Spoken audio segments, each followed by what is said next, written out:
Hello, welcome to another edition of the Pace Report. I'm Brian Pace reporting live here at BB King's here in New York City.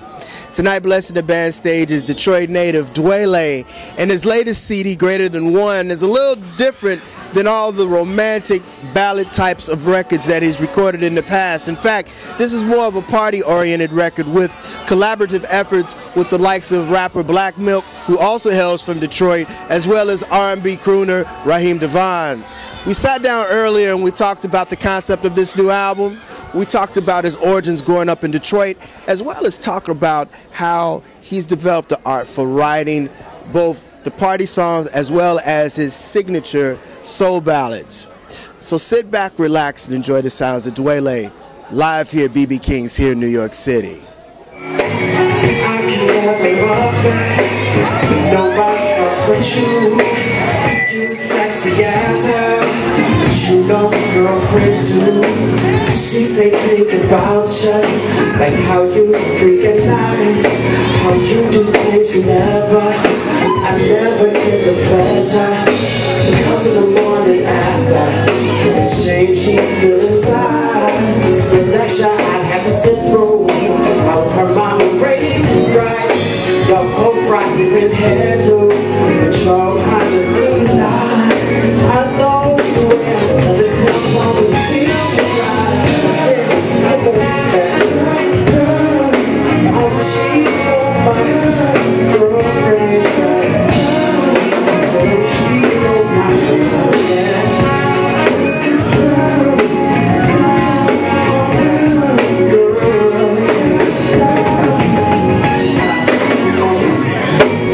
You drink more than my girl.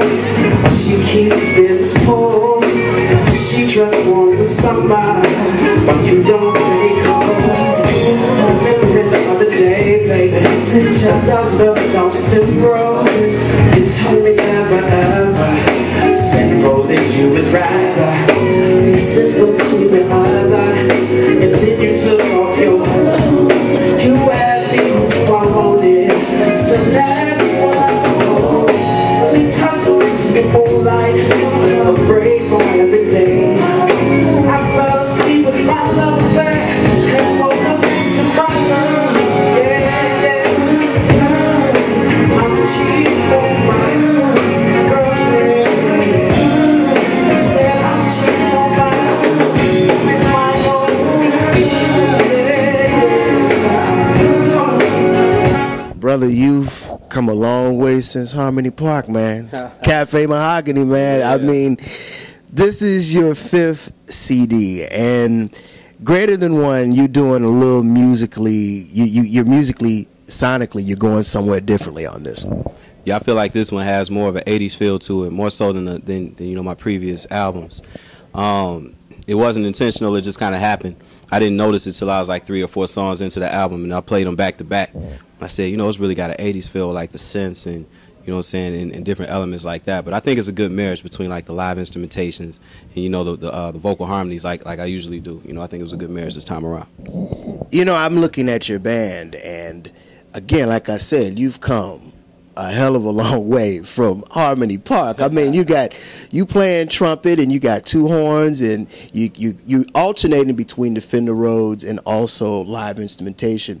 Tell me about your love with the keyboards and also your horn arrangements. You know, I started playing trumpet in 4th grade.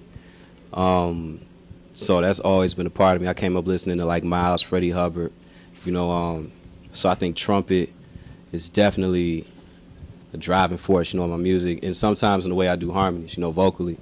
In the keys, you know, keys were always around, so it definitely is major, you know what I'm saying, when it comes to producing. So you're basically saying things musically with both instruments sonically. I try to. You got some really, really, really nice accompaniment on this record. You got Detroit's own Black Milk, as well as you got Raheem DeVaughn on here. You guys have collaborated over the years.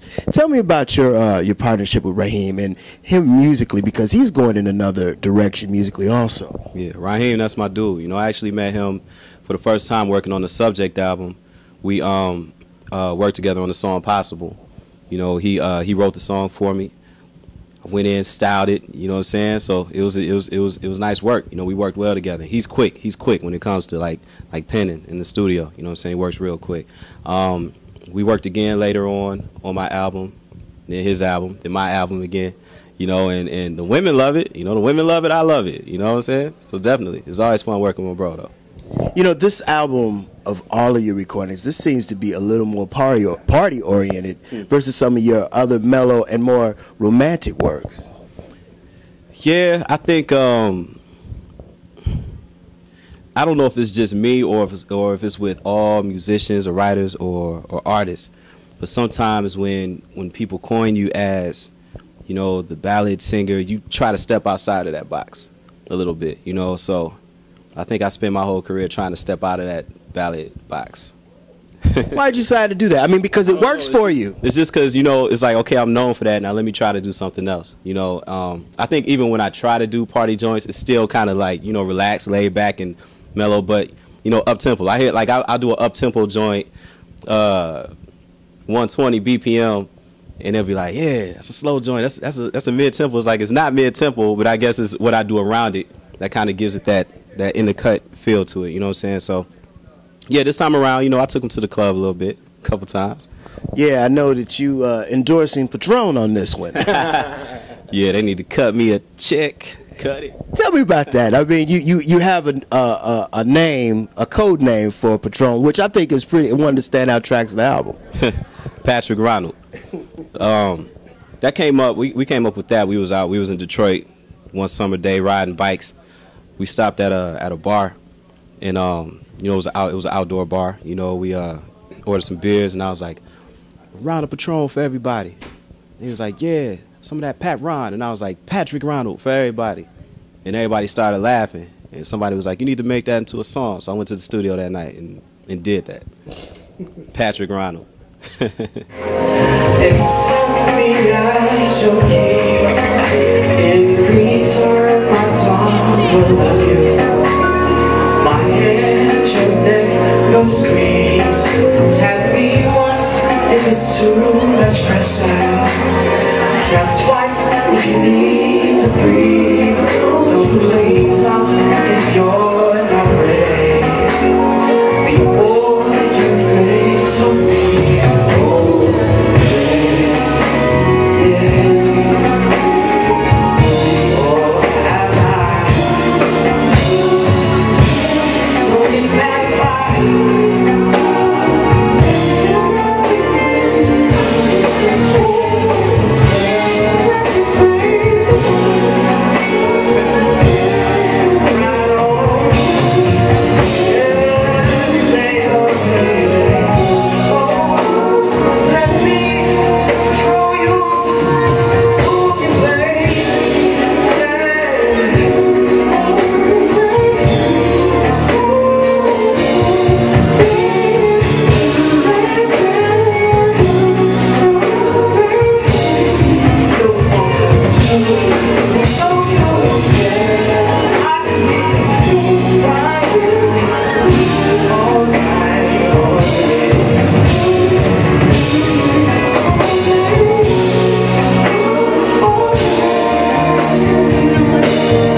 Obey is another standout track on this record, and it goes back to the romantic side of Dwele.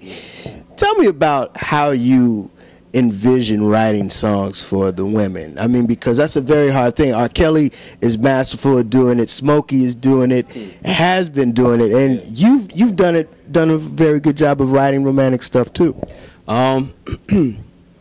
Usually the way it happens for me, I go into the studio, I make the music first, you know, and I let the music tell me what I should write about. You know, with that joint right there, I went in, you know, the chords came to me, sat down, did the chords, and I kind of built the music around the chords. And once the music was done, I sat back and I listened to it, like, what does this say to me? Does it say ride out with the top down? Does it say go to the club? Or does it say light a candle and get it in? You know what I'm saying? Definitely that song to me said light a candle, get it in. But I didn't want to make it just a everyday, you know, I love you, you love me, let's love each other, let's make love. I wanted an edge to it, you know what I'm saying? So that's when I decided to, you know, take it a little bit more explicit, which I later found out was the audio version of 50 Shades of Grey. Isn't that crazy? Because, you know, one of the things I noticed, because we came up in an era where, you know, Marvin Gaye and Barry White, Isleys, they were about love and lovers. Do you think that now R&B and what we call neo-soul has kind of lost the art of romance? I think in certain R&B songs, love is not prevalent, you know, and I think that's partially because a lot. It doesn't seem like anybody's trying to hear that. You know what I'm saying? None of the people that the radio stations are trying to force that music to. They not checking for that. They're not checking for love. It's almost like people want to be disrespected in the song. You know what I'm saying? Right. It seems like that wins over a love song. I still love a love song. You know, so that's what I do. But I believe there are certain elements in love making that can be somewhat graphic, and that song went the graphic route of love making, you know. So it's still love behind the words that I'm speaking, if you understand that. What was and when was the first time Dwele tried to write a love song? Wow. Can't remember. I think my very first love song, I might have been about 6, 7, but it was a different love than the love I write about now. It was a song I wrote a song for my mother called I Love You. I can't remember the words for it, but I remember I had a little toy piano and I was playing on it, and I sang it to her. Yeah. I love you, I need you with all my heart. I think that's what it was. I think that's what it was saying. Yeah. I got to ask her. I'll call her later, find out. You know, 5 albums in, is it getting easier or is it getting harder for you now to record music? And also on the back end of that question, is it easier now for you to be an independent artist now because of the fact that, you know, R&B, like you said, has changed now with radio and people coming to shows and the internet? I definitely think it's better for me to be an independent artist, you know, because of the fact that I like to control what I write. I like to control how I produce. You know what I'm saying? So this is the perfect place for me. I don't have a label telling me that no, you can't make a song like Obey, or no, you can't make a song about Patron. You know what I'm saying? I get to do what I want to do pretty much, and that's everything to me. That means more to me than anything. You know, is it harder for me to make a song? I wouldn't say it's harder. I wouldn't say it's harder because I'm always working. I think the challenge comes in when you're trying to write from a different perspective. With every album, I try to find a way to put a twist on something that I've already spoken about. You know, I won't say that it's harder to write now, but I will say that the first album is definitely the easiest.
You know, I'm going to go back to 2001 in Detroit, and I want you to tell me about this period. I mean, it was you, it was Amp Fiddler, it was Slum Village, Jay Dilla, Uncle Cracker, Kim.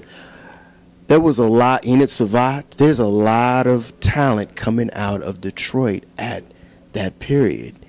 What was going on at that time? Because I actually got to live and see you and those guys perform to small rooms, and then when y'all graduated to bigger rooms. Yeah, that time was magic, man, to me. It was magic. It was definitely, we had the proper venues for what we were doing. You know what I'm saying? We had spots like Cafe Mahogany. You had spots like St. Andrews, the Shelter, you know what I'm saying, where you could go, you can get that soul music, you could get that vibe, you could get that hip-hop, you know, and it was just a perfect time, perfect place, you know, for what was going on right there at that time.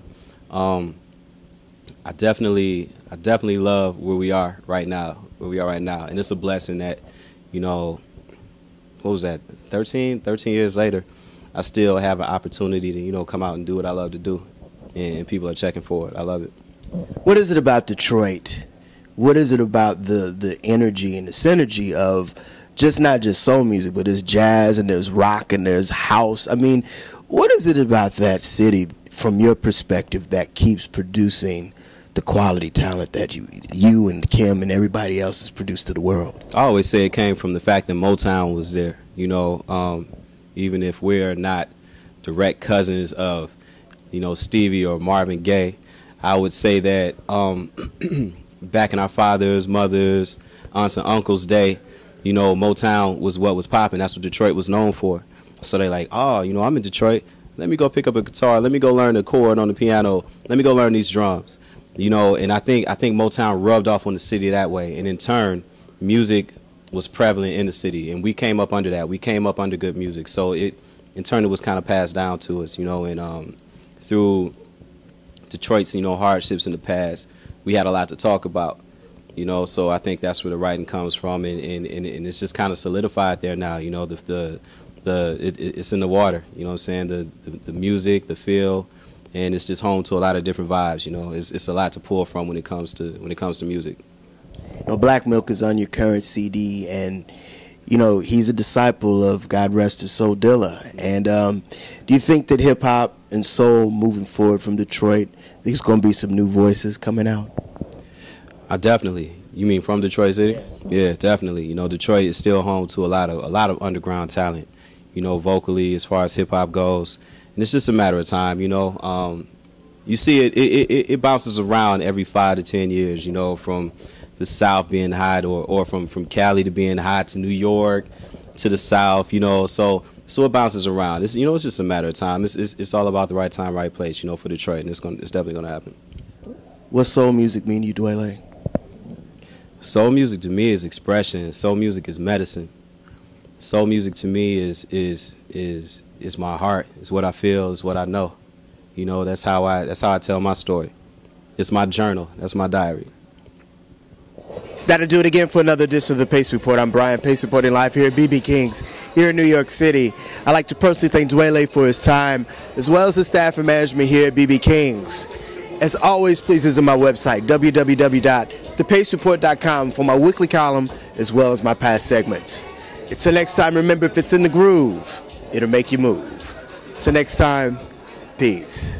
I can never love that, nobody else but you.